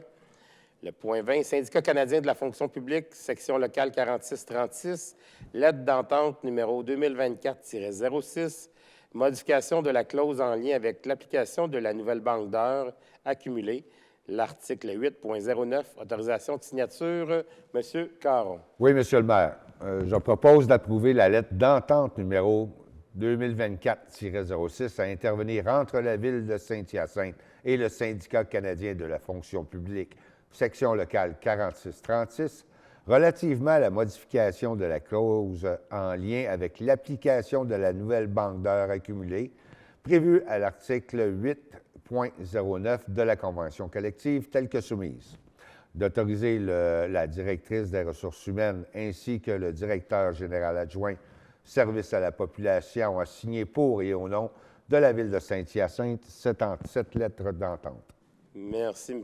Caron. C'est appuyé par M. Barré et c'est adopté à l'unanimité. Le point 21, c'est la contestation de l'avis d'augmentation 2025 de PG Solutions.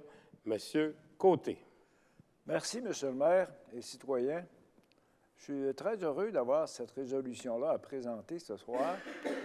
Pas parce que je nie l'efficacité de ce que ces solutions-là nous apportent au point de vue administratif. Par contre, on est, les municipalités, un peu dans une situation de monopole, je ne dirais pas imposé, mais dans une situation monopolistique par rapport à ces fournisseurs de logiciels-là.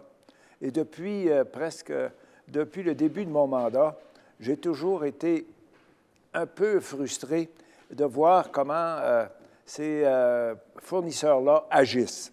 Donc, considérant que PJ Solutions est le principal fournisseur des solutions informatiques pour la Ville de Saint-Hyacinthe ainsi que pour plusieurs villes et municipalités du Québec, considérant que PJ Solutions est en situation de quasi-monopole au Québec, considérant que PJ Solutions impose des augmentations annuelles substantielles des tarifs prévus au contrat d'entretien et de soutien des applications CESA ou CESA, et ce, principalement depuis 2022.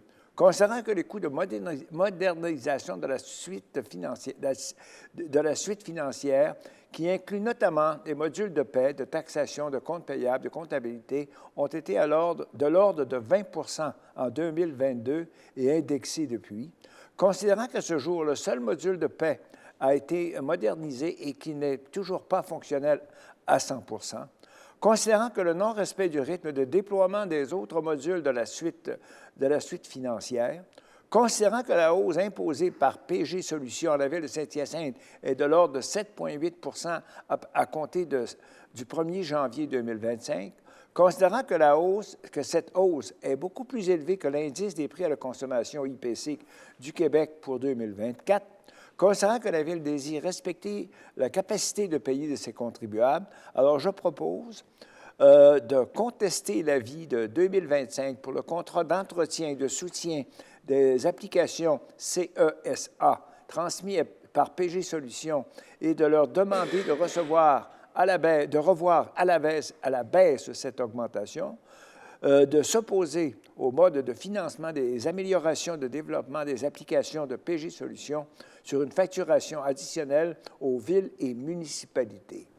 Voilà. Merci, M. Côté. C'est appuyé par M. Bousquet et c'est adopté à l'unanimité. Le point 22, achat et installation de cloisons pour vestiaire universel au Centre aquatique Desjardins. C'est un octroi de contrat. M. Bousquet.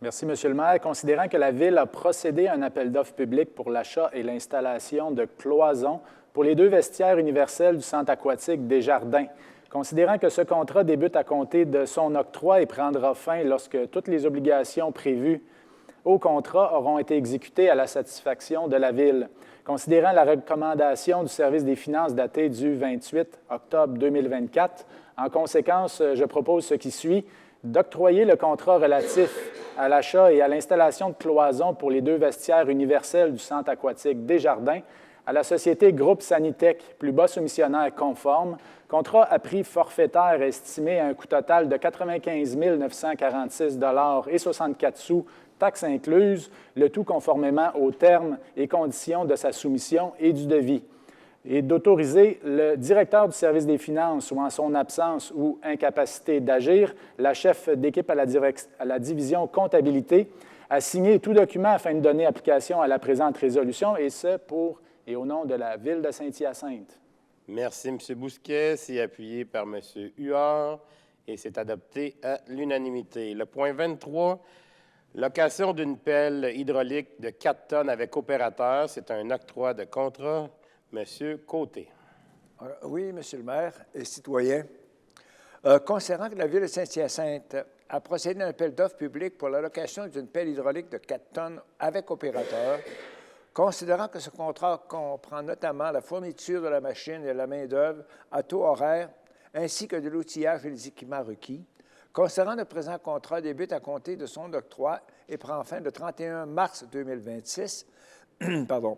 Considérant la recommandation du service des finances datée du 21 octobre 2024, en conséquence, je propose d'octroyer le contrat relatif à la location de pelle mécanique de 4 tonnes avec opérateur à la société d'excavation Patrick Chagnon Incorporée, plus bas soumissionnaire conforme, soit pour la période débutant à compter de l'octroi du contrat et prenant fin au 31 mars 2026, contrat à prix unitaire estimé à un coût total de 184 534,88 $, taxes incluses, le tout conformément aux termes et conditions de sa soumission et du devis.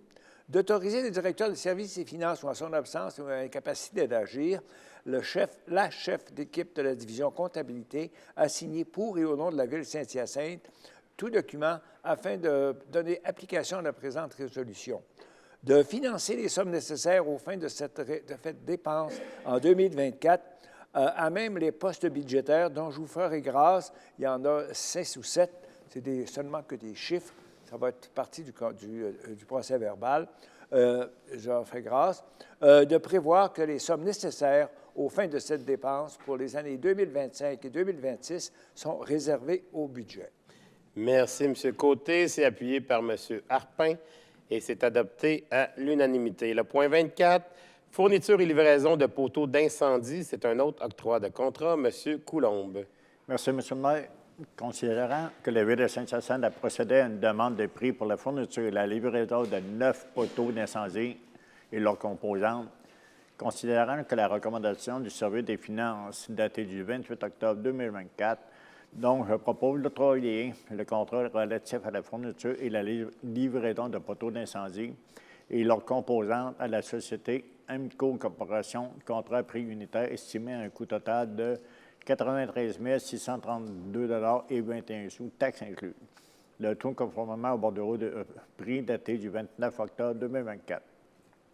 D'autoriser le directeur des services des finances ou en son absence ou incapacité d'agir, la chef d'équipe et à la division comptabilité à signer pour et au nom de la Ville de Saint-Hyacinthe tout document afin de donner application à la présente résolution. De financer les sommes nécessaires aux fins de cette dépense en 2024 à même le pôle budgétaire 23-053-00-732. Merci, M. Coulombe. C'est appuyé par Mme Bédard et c'est adopté à l'unanimité. Le point 25, travaux de réfection de la tuyauterie périmétrale et de mise à neuf du bassin de la piscine La Providence. C'est le contrat 2024-043-TP-AOP. C'est un avenant, les avenants 4 et 5, autorisation d'une dépense supplémentaire, modification de la résolution 24-410. M. Barré. Monsieur le maire, concernant la résolution 24-410 adoptée le 17 juin 2024, par laquelle le conseil municipal a octroyé le contrat relatif aux travaux de réfection de la tuyauterie périmétrale et de remise à neuf du bassin de la piscine de la Providence à la société Ciment Projeté et Piscine Orléans Incorporée pour un montant total estimé à 355 525,70 $, taxes incluses. Considérant que ce contrat incluait au bordereau de soumission montant contractuel provisoire de 34 492,50 $, taxes incluses, lequel a été utilisé en entier à ce jour pour des directives de changement.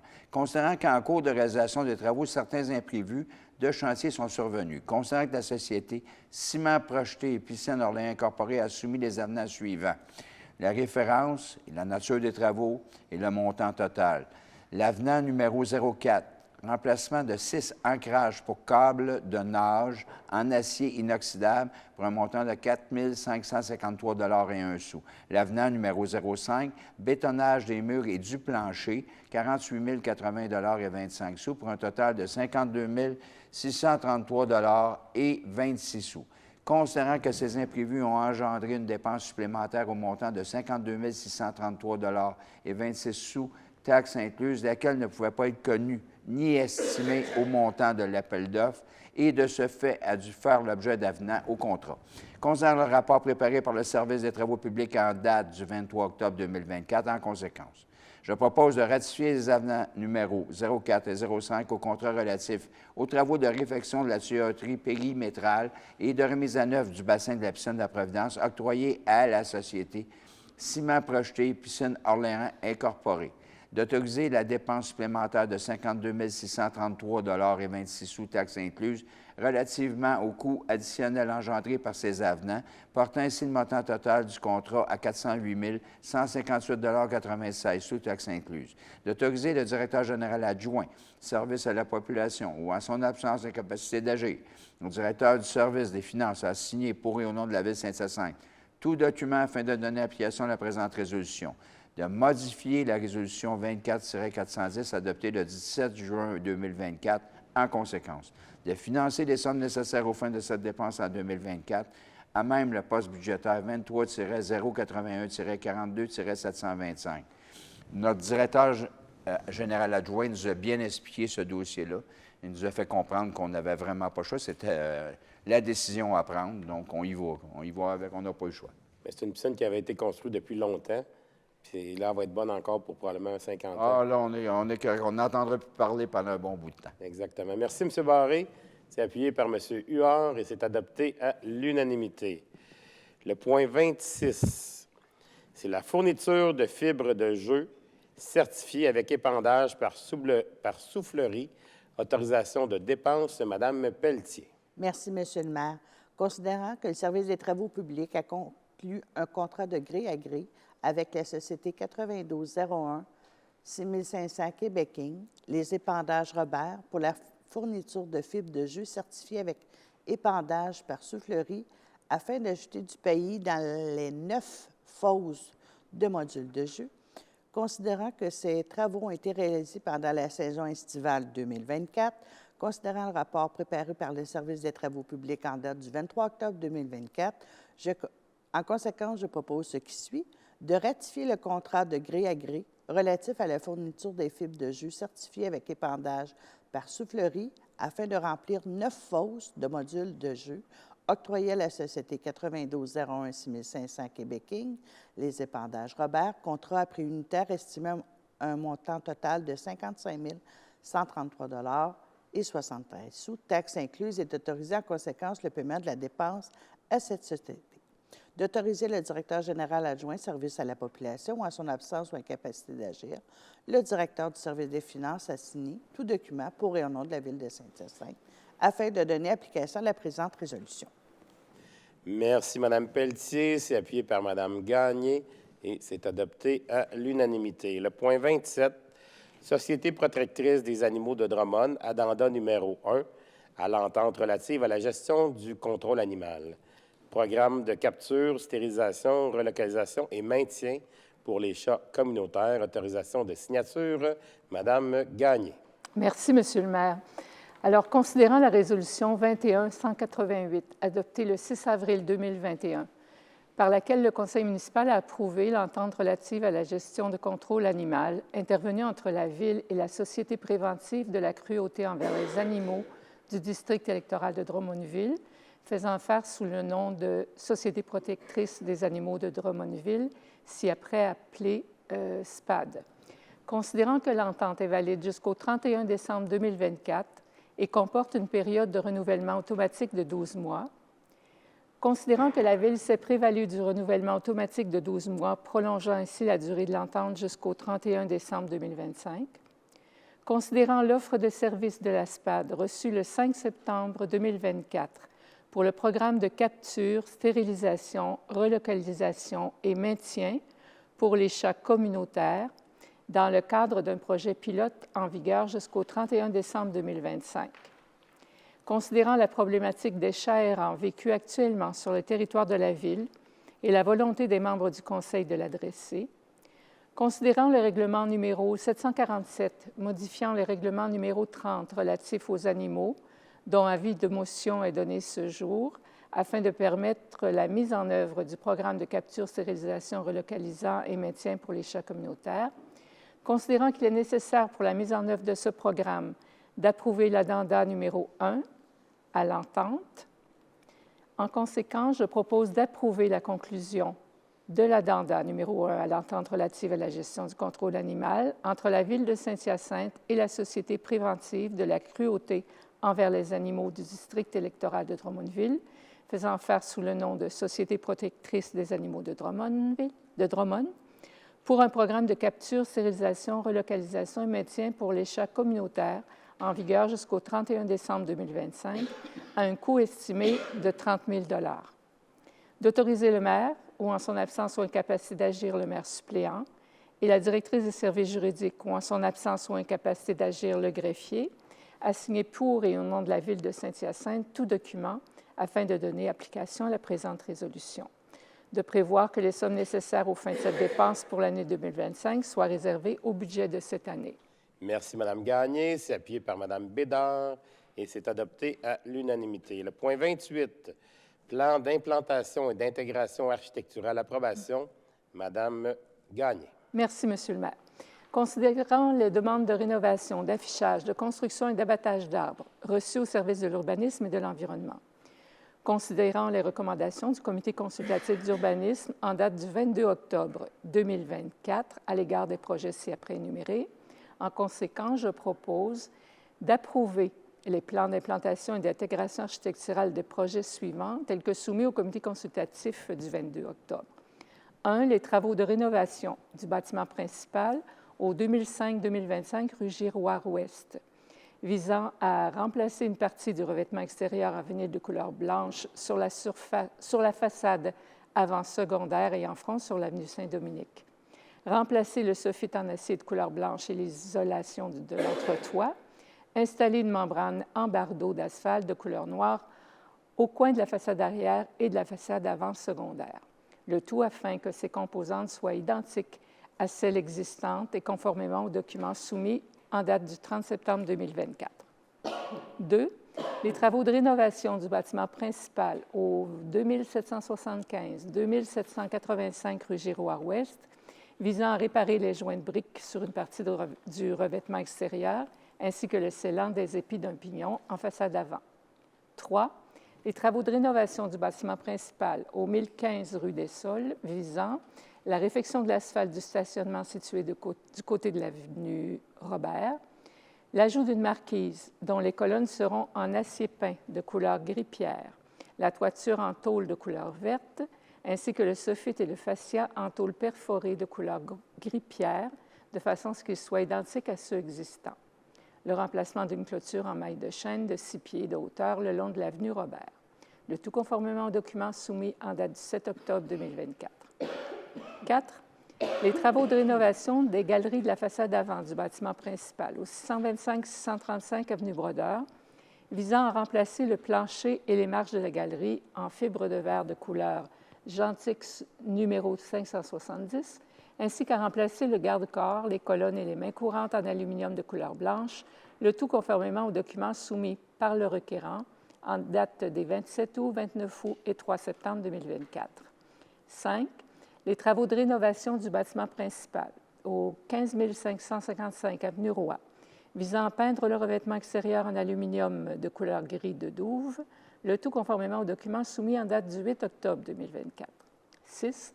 Les travaux de rénovation du bâtiment principal au 3455 rue Saint-Pierre-Ouest, visant à peindre le revêtement extérieur en aluminium de couleur gris de Douve, le tout conformément aux documents soumis en date du 8 octobre 2024. 7.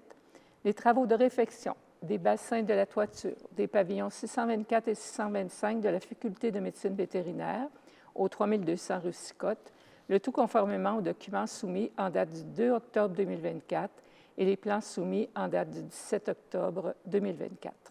8. La construction d'une résidence unifamiliale de 2 étages au 16 880 avenue Gaston d'Or, le tout conformément aux documents soumis en date du 8 octobre 2024, conditionnellement à la plantation d'au moins un arbre feuillu de moyen grand calibre en cours avant et arrière, conditionnellement à ce que chaque arbre planté comporte au moment de sa plantation un diamètre minimal de 60 mm mesuré à 1 mètre du sol. 9. L'abattage de 3 arbres au parc canin, ainsi que de 3 arbres situés à proximité de l'entrée des camions à l'usine de traitement des eaux usées au 1895 rue Giroir-Est, conditionnellement à la plantation d'au moins 3 arbres de moyen grand calibre, dont 2 arbres en bordure de la clôture. Conditionnellement aussi à ce que chaque arbre planté comporte au moment de sa plantation un diamètre minimal de 60 mm mesuré à 1 mètre du sol. 10. Les travaux de rénovation du bâtiment principal au 1555 rue des Cascades, visant à ajouter des bacs à fleurs en acier de couleur grise et des grilles arrondies en acier galvanisé de couleur grise, à côté des portes d'entrée du marché public, en façade des avenues Saint-Simon et Saint-François, le tout conformément au plan soumis en date du 4 octobre 2024. De prévoir que cette résolution autorisant la délivrance du permis pour ces projets est valide pour une période de 12 mois. L'ensemble de ces projets est assujetti aux conditions établies par le Comité consultatif de l'urbanisme. Merci, Mme Gagné. C'est appuyé par Mme Pelletier. M. Caron veut prendre la parole. Oui, Monsieur le maire, je vais voter contre cette résolution-là. À cause du point 10 concernant les travaux de rénovation au 1555 des Cascades au marché public, je suis en désaccord avec ce qui va être fait. Merci, M. Caron. Je comprends bien. C'est voté de façon majoritaire, 9 pour, 1 contre. Le point 29. Le plan d'implantation et d'intégration architecturale, le 600 avenue de la Concorde-Nord, c'est une décision pour le lot 1 439 272. M. Caron. Oui, Monsieur le maire, considérant que M. Claude Valois, par le biais de Mme Cathy Lévesque, a soumis à l'étude par le Comité consultatif d'urbanisme en date du 11 septembre 2024 un projet visant le remplacement d'une enseigne en vitrine par 3 banderoles de vinyle et l'ajout d'une enseigne projetante destinée à être posée en façade avant du bâtiment. Considérant que le CCU a soumis une recommandation défavorable à l'égard de ce projet lors de sa séance du 24 septembre 2024, considérant que le projet ne respecte pas les objectifs et les critères d'évaluation de l'annexe 3, unité 10, unité de paysage à valeur moyenne et faible, centre-ville du règlement numéro 500, considérant que l'objectif du PIIA 3 du règlement numéro 500 pour des travaux reliés à l'installation d'une enseigne vise à ce que le positionnement des enseignes contribue spécifiquement à l'aspect visuel du bâtiment, considérant qu'il existe déjà une enseigne sur le bâtiment et que le requérant propose d'en ajouter 4, de sorte qu'il y a multiplication d'enseignes, lesquelles ne mettent pas en valeur l'aspect visuel du bâtiment. Considérant qu'un des critères du PIIA 3 vise à ce que les couleurs des enseignes ne soient pas trop vives et que celles des enseignes proposées ne répondent pas à ce critère, puisqu'elles ont des teintes vives de bleu, de vert et de rose. En conséquence, je propose de refuser le plan d'implantation et d'intégration architecturale relatif aux travaux au 600 avenue de la Concorde-Nord, visant le remplacement d'une enseigne en vitrine par 3 banderoles de vinyle et l'ajout d'une enseigne projetante destinée à être posée en façade avant du bâtiment, conformément aux objectifs et aux critères prévus au PIIA 3 du règlement numéro 500 relatif à l'approbation des plans d'implantation et d'intégration architecturale mentionnés précédemment.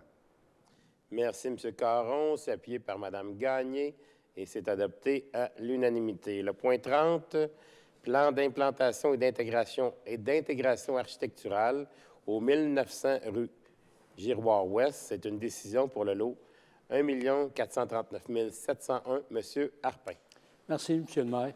Ici, on parle de l'édifice de la cathédrale, qui est un édifice à patrimoine élevé. Je pense que c'est la fierté de la ville, donc il faut être conséquent aussi dans nos décisions au niveau de l'urbanisme. Considérant que la Corporation épiscopale catholique romaine de Saint-Hyacinthe, par le biais de Cathy Jaudoin des Toitures Couture et Associés, a complété le 5 octobre 2017 une demande de permis pour l'immeuble CISO 1900 rue Giroir-Ouest et a soumis à l'étude par le Comité consultatif d'urbanisme, le CCU qu'on appelle, en date du 27 septembre 2024, une demande visant à laisser en place les tuiles discordantes de la toiture à la suite de ces travaux de rénovation.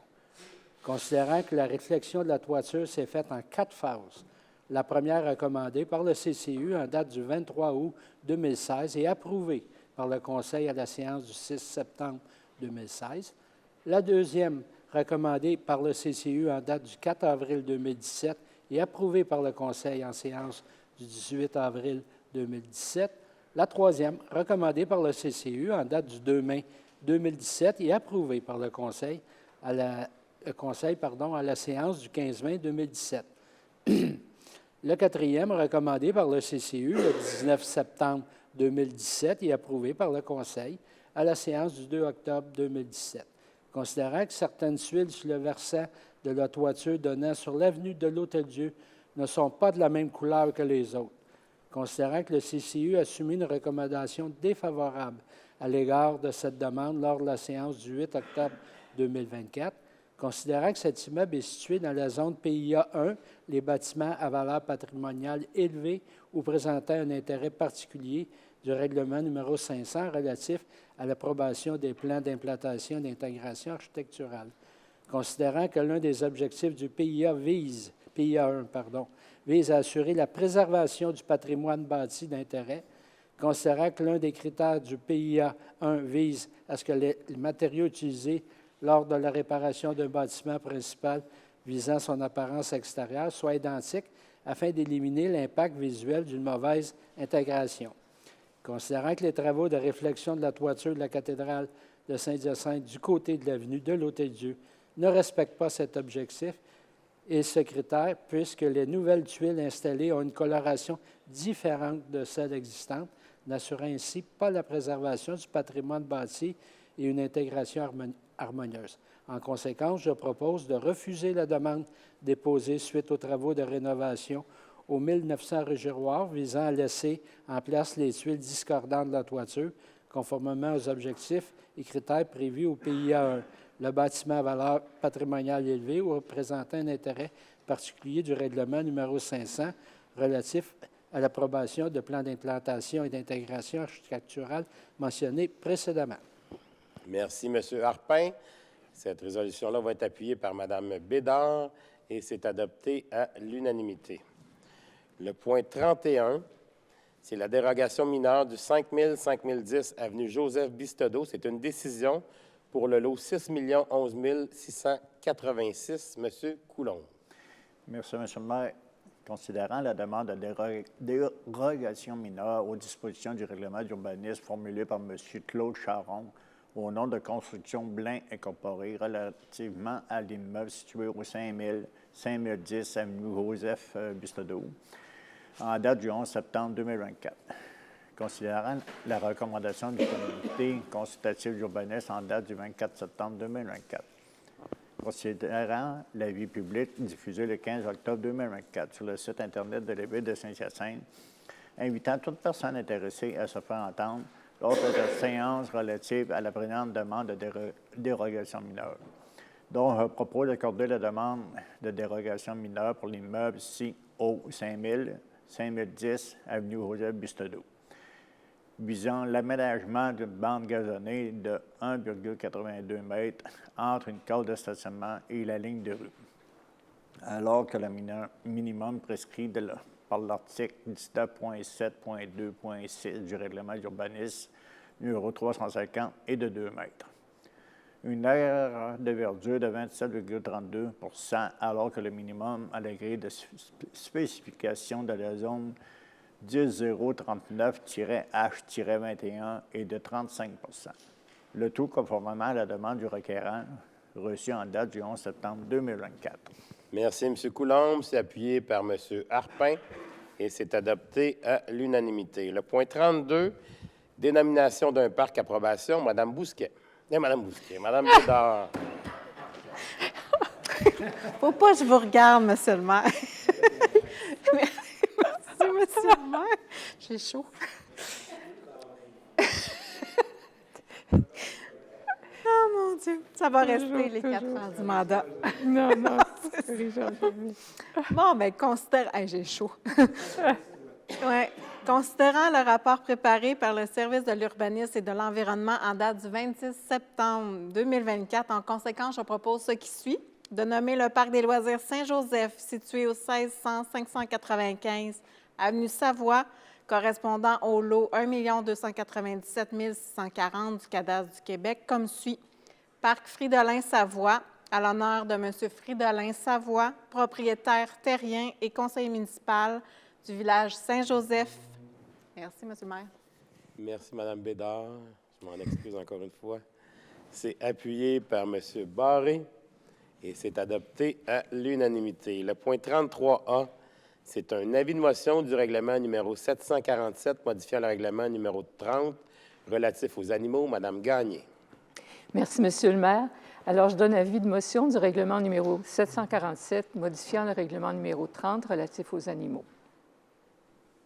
Merci, Mme Gagné. Le point 33B, c'est le dépôt et l'adoption du projet de règlement numéro 747, modifiant le règlement numéro 30, relatif aux animaux. Mme Gagné.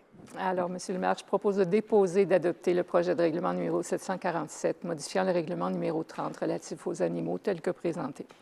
Merci, Mme Gagné. C'est appuyé par Mme Bédard et c'est adopté à l'unanimité. Le point 34A, règlement numéro 748, modifiant le règlement numéro 13, relatif à l'entretien des voies publiques et trottoirs durant la saison hivernale. M. Huard. Merci, Monsieur le maire. Je donne l'avis de motion du règlement 748, modifiant le règlement numéro 13, relatif à l'entretien des voies publiques et trottoirs durant la saison hivernale. Merci, M. Huard. Le point 34B, c'est le dépôt et l'adoption du projet de règlement numéro 748, modifiant le règlement numéro 13, relatif à l'entretien des voies publiques et trottoirs durant la saison hivernale. M. Huard. Merci, Monsieur le maire. Je propose d'adopter le projet de règlement dont je viens de faire la lecture. Merci, M. Huard. C'est appuyé par M. Bousquet et c'est adopté à l'unanimité. Le point 35, c'est l'adoption du règlement numéro 350-140, modifiant le règlement d'urbanisme numéro 350 afin d'assurer sa concordance en regard du règlement numéro 349-17, modifiant le plan d'urbanisme relativement à l'aire d'affectation industrielle biotechnologique. M. Harpin. Merci, M. le maire. Je propose d'adopter sans aucun changement le règlement numéro 350-140, modifiant le règlement d'urbanisme numéro 350 afin d'assurer sa concordance en regard du règlement numéro 349-17, modifiant le plan d'urbanisme relativement à l'aire d'affectation industrielle biotechnologique. Merci, M. Harpin. C'est appuyé par M.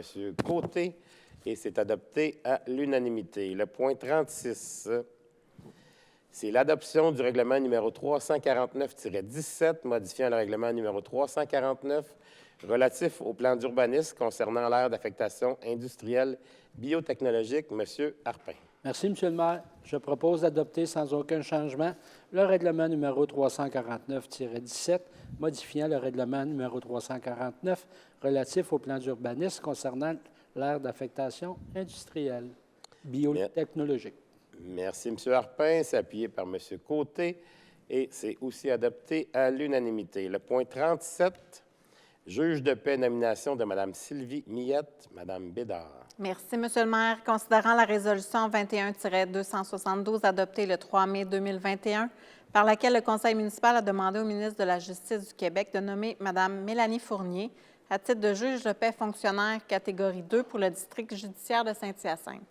Considérant la résolution 22-73 adoptée le 7 février 2022, par laquelle le conseil a demandé la nomination de Mme Marie-Ève Élie Lapointe au même titre, considérant que le conseil convient qu'il est opportun de procéder à la nomination d'une troisième juge de paix dans le contexte où ces deux personnes sont dans l'impossibilité d'exercer leurs fonctions.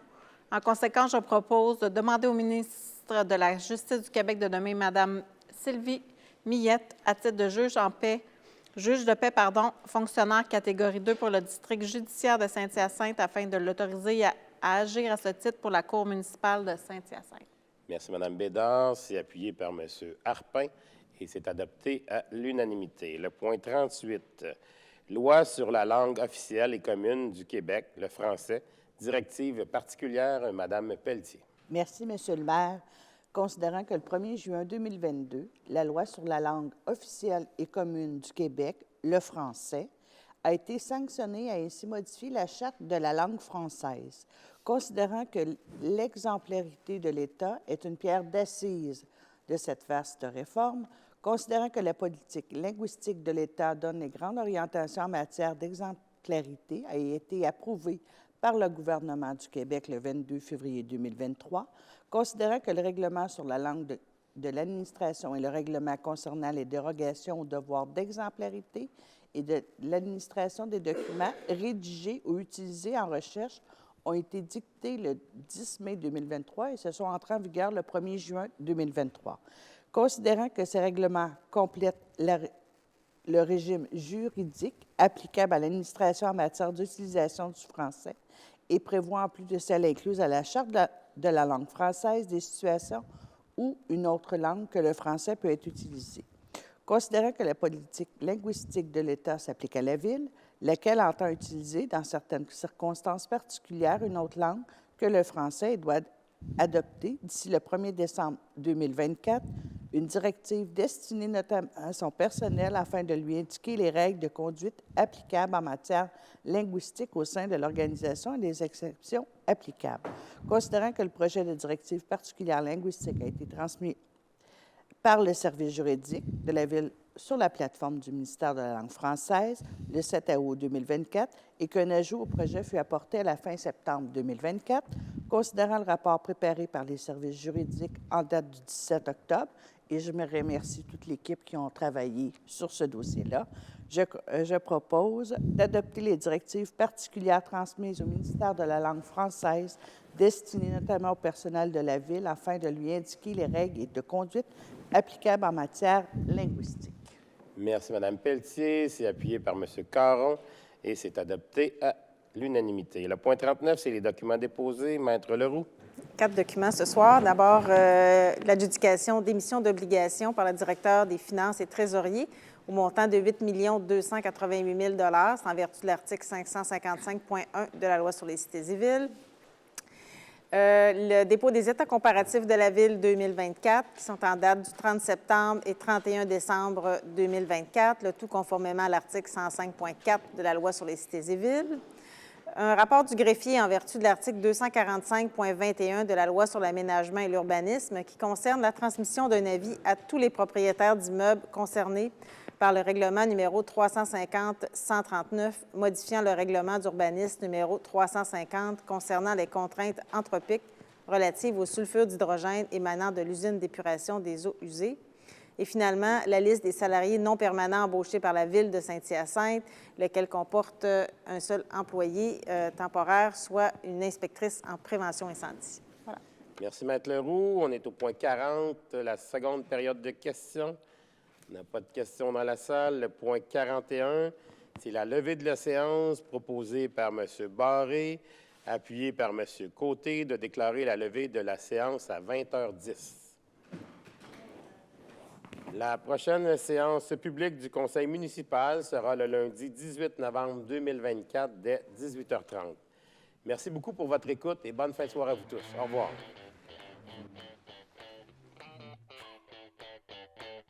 Yeah.